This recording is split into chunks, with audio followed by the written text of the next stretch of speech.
Today we are continuing on in the book of John. We're in chapter 2 now, and we're going to read verses 1 through 12 in our devotional series, 10 Minutes in the Word. Chapter 2, the first sign turning water into wine. On the third day, a wedding took place in Cana of Galilee. Jesus' mother was there, and Jesus and his disciples were invited to the wedding as well.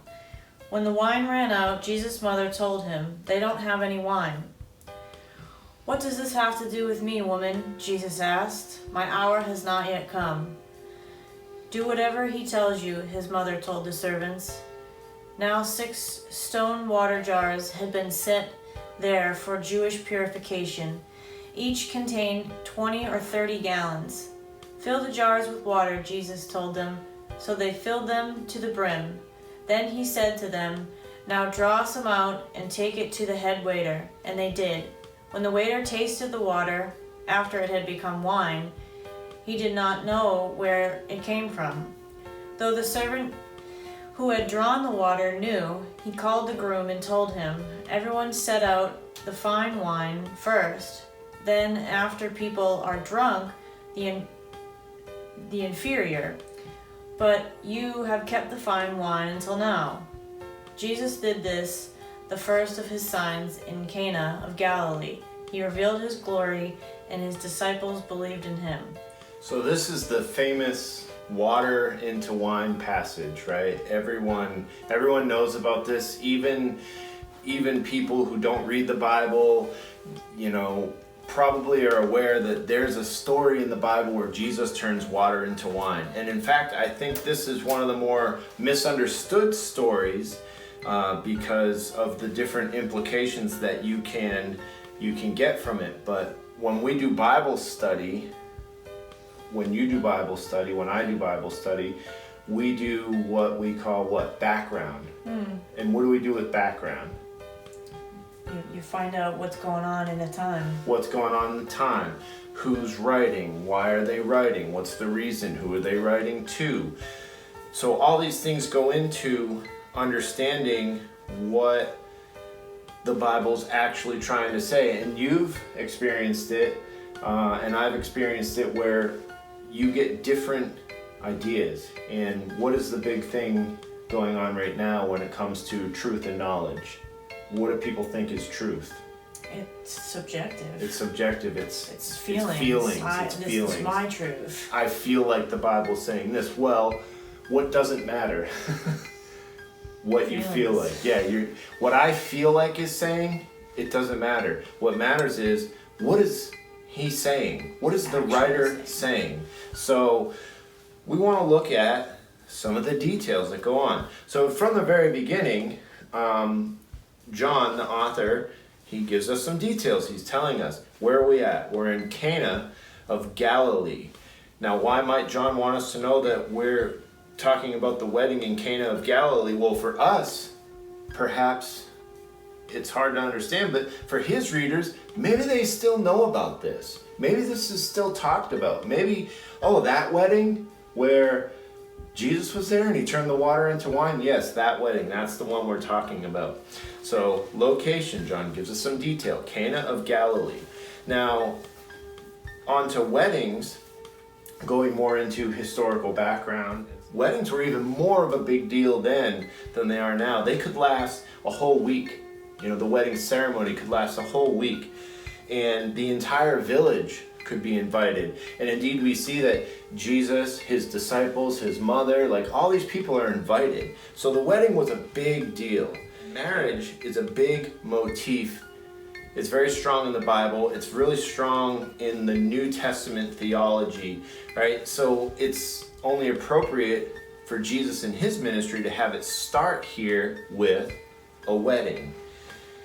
They have a big party, and a lot of people want to say, "Oh man, this is it. See, the Bible's okay with drunkenness and partying." And as a person for myself who I don't really agree with drunkenness and partying. I don't think anything good comes from it. Some people say, well, there's an appropriate use for alcohol, and I can get down with that. I understand that too. all I want to say about this is that what John is trying to talk about? When you just read that, do you think, okay, cool, John's trying to teach us about drinking and whether it's okay or not? No. That's not the impression you got. He's trying to, he tells us what the whole point of his narrative here is in verse 11. He revealed his glory and his disciples believed in him. Right, that's John's purpose of writing this passage. So whenever we want to get into those doctrinal debates, if you want to do that, then you can say, okay, this for that. But what does the author say? And this is what the author says. Jesus did this, the first of his signs in Cana of Galilee. He revealed his glory and his disciples believed in him. So that's why John's writing this.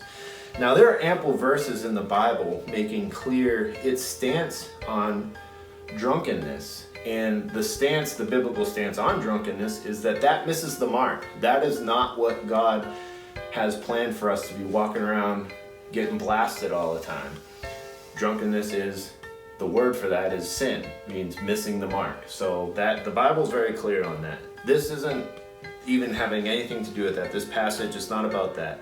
So this is about Jesus, as John said, revealing his glory. Now, someone might say, well, surely there's a better way. Would you think that maybe there's a better way? But he could do anything other than turning water into wine. Drunk.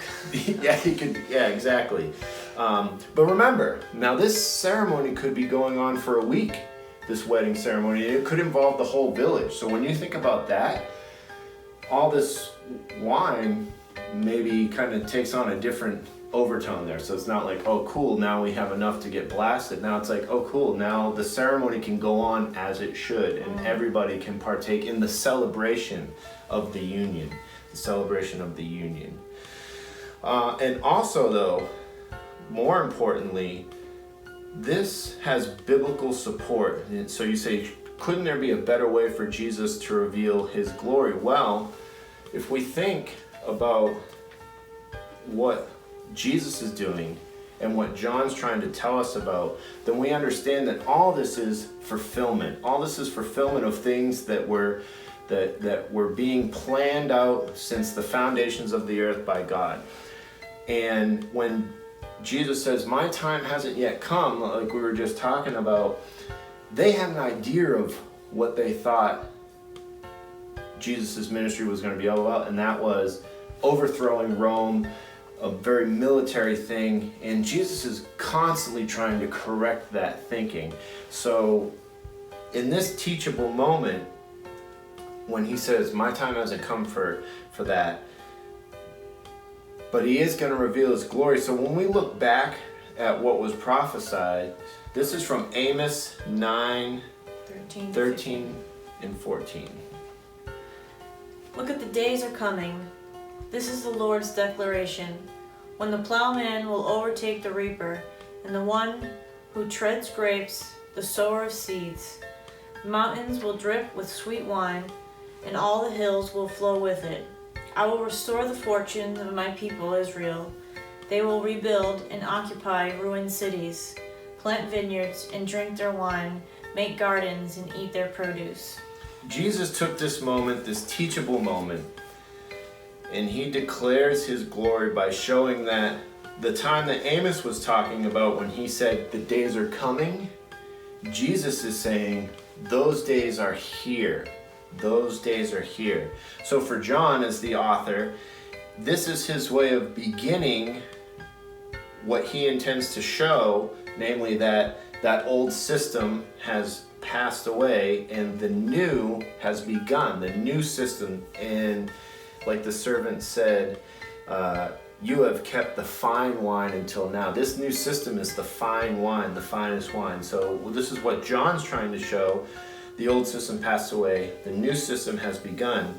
And once the Lord's words declared that the days are coming when his glory will be revealed and the hills will flow with sweet wine.